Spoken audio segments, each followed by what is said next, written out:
who are trying to sort of go around, like Ian Crane, myself, David Icke, many people, is wake people up to the fact that this is happening now, because there is still a chance that we could fashion a different world. Yes. But if we don't stop heading for the direction we're currently heading in, it's going to be very hard to come back. So I think raising awareness now that we still have a chance to create something which is far less draconian, I think is extremely important, and that's why it's very important now to be looking at these kinds of things. Absolutely, and it seems to be also at the same time as many people are waking up to this reality. On another level, some people also seem to go in the opposite direction of being dumbed down, and that, to me at least, is a kind of signal why the agenda is being openly discussed, if you will, as well. These two seem to run hand in hand, as it were, and it almost seems to be a split, if you will. That those people who really are informed, those who put time into studying the environment that they're in, the political system that they're in, and where we're heading. And at the other end, you have the rest of the gang that seems to be more interested in, entertainment and not talking about these things. Do you think that this is something that needs to be overcome as well in that sense, or do you feel that this it's a lost cause to try to convert these people over to the other side, if you know what I mean? I don't think anybody's ever a lost cause. I think part of the problem that we have at the moment is that people are easily distracted. And, of course, if you just turn on the television and you look at what's pumping out, we are looking at a huge world of distraction, and people are very quickly misled into being fascinated with trivia, and as you say, that term dumbed down. But, and I think here is the hopeful sign, what I find is when you actually offer people something a little bit more than that, if you talk to them about what's going on and you try to expose them to the reality that maybe somebody's actually deliberately trying to suck them away from using their brains, it's actually quite encouraging how quickly people wake up, and you will see them nod and they will begin to agree and say, actually that's exactly what I think, but I just haven't been able to really do anything about it. And once you have that awareness, once you wake up to the fact that what your television in the corner of the room is selling you is a version of reality that isn't really reality, once you realize that the news stories that are washing into you may be trying to put you in a state of fear rather than actually inform you, once you wake up to that, you can begin to discern more clearly what it is that's being pushed in your direction. And people then are not under its control. It's almost like waking up from hypnosis. But I think that the danger is that people get too used to it and just too used to, watching several hours of television a night, eating junk food, not eating things that are going to give them healthy minds, never mind healthy bodies. I think we now all need to take responsibility for what we put into our minds and what we put into our bodies. And there's plenty of conspiracy theorists out there who believe that there is an ongoing program to actually, if you like, disenfranchise ourselves from our spirits, from our bodies, by feeding us junk, by putting, deadly additives and sweeteners into food that we don't need, that we don't process properly. This is where you realize that we need to wake up and therefore take that responsibility back. But people can, and I definitely don't think in any way are we looking at a lost cause. And in fact, quite the opposite. I think as we get towards 2012, and Helen Sewell touched on this in an astrological broadcast with you a few weeks ago. Yes. We're going to see a lot more people actually stand up and say, hang on a minute, we don't like what's going on here. We cannot sit still for this. We will actually see, I think, more reaction rather than less. So the people at the moment that may be seeming a little bit too slow to act, I think once they become aware that maybe somebody's trying to lead them in a bad direction, I think you're going to see more action than maybe we expect. And I think, therefore, we should take some heart to that.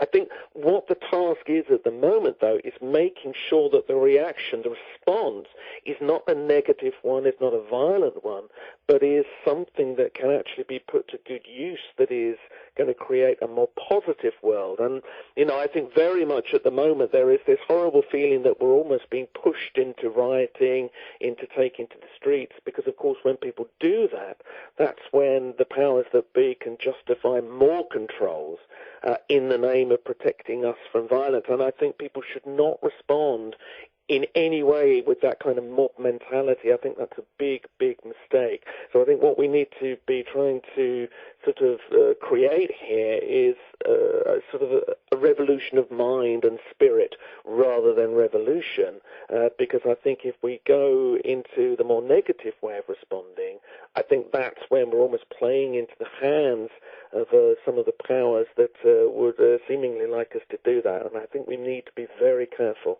Well, that's right, and I'm thinking about the most recent thing now. We can see the agenda of fear is being played out again. This card, this is constantly a theme, of course, in the background, but they choose to put this in front of our eyes now and then.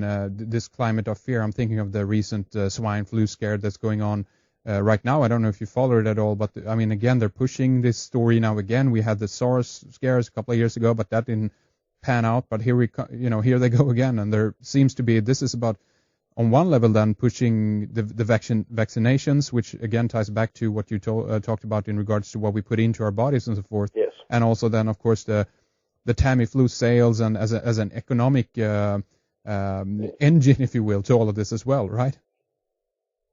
Well, I mean, yes, I do think it's very interesting that now we have, the swine flu scare going on. And again, what it seems to be doing is creating a climate of extreme fear.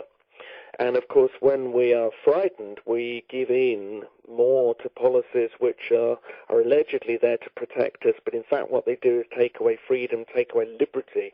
And I think we need to absolutely step out of the fear mentality. I mean, if you actually look at the reality of it, now the deaths that have occurred in Mexico as a result, we are told, of this flu, now they're very, very unfortunate.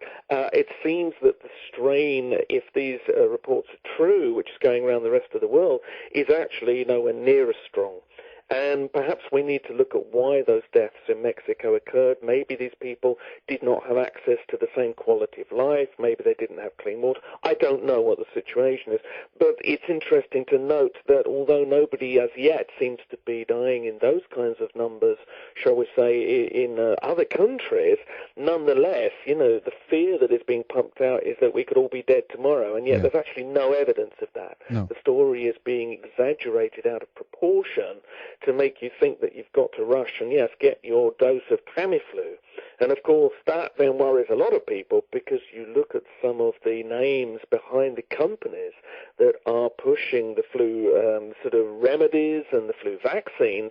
And, of course, a lot of these turn out to be the same kind of people who seem to be behind a lot of the, shall we say, darker political ventures that, of course, the conspiracy world has been discussing for many years. So this is where you think, well, hang on, are we being hoodwinked here? Are we queuing up for vaccinations that we don't need? It obviously creates massive wealth for certain pharmaceutical companies. And this is not to say that they don't also do good, but we need to ask questions about each thing that comes up. Do we need this? What would be the benefit to somebody who didn't have our best interests at heart of us all fearing a huge flu pandemic? So I think before this gets out of hand, people really need to get it back into perspective and consider what some of the other motives might be. Exactly. And again, as you mentioned, some of these companies, Baxter is one of them being behind, discussions are being made with WHO, I think, World Health Organization, to develop some kind of vaccine against this. But again, Baxter has been accused before of actually putting live avian flu virus in their vaccines and stuff like this, sent out to 18 different countries. And this is just rolling on and on and on. And it's out there in the open. And in one way, it feels like people who don't take responsibility and read up on these things, that they're in one sense willingly are going along with this. So on one level, they're actually showing you what they're doing all the time, in one sense, but people who don't follow up on this, they just walk into the jaws of these people that are giving them the vaccines and offer them the remedies for the diseases that in many cases seems to be that they are behind to begin with, Well, I mean, one of the areas that I explore in the book, which will be shocking to people new to it, and I'm very aware of this. I mean, the kind of people like ourselves who perhaps discuss this kind of thing fairly often, we get used to it. We don't realize how shocking it is to those on the outside of this who've never heard of the theory that maybe there are people that actually would like to wipe out a fair size of the population. Yeah. So, of course, this is very shocking when you come to this idea, but there are many people that believe there is an active program to reduce the global population. Now, overpopulation may be a problem, but obviously somebody else deciding on your behalf who's going to live and who isn't is not really a very good solution. And but it is amazing how many people are willing to believe that there might well be powers at work of people who would, yes, perhaps introduce something more dubious into something which allegedly is there to prevent us getting ill, but actually it might be quite the opposite. I don't know what the truth of these things are, but what I think it does reveal is how little faith we now have in those who are pulling the strings. Yes. And to me, it's as much that being revealed as to whether there's any truth to it or not that needs serious action, because there is now so much pessimism that, well, maybe these people that we vote into power and the ones we don't vote into power and yet still seem to have great power over us, well, maybe they don't have our best interests at heart. And that's what the banking crisis has really made people wake up to. And, of course, the loss of faith in authorities is huge.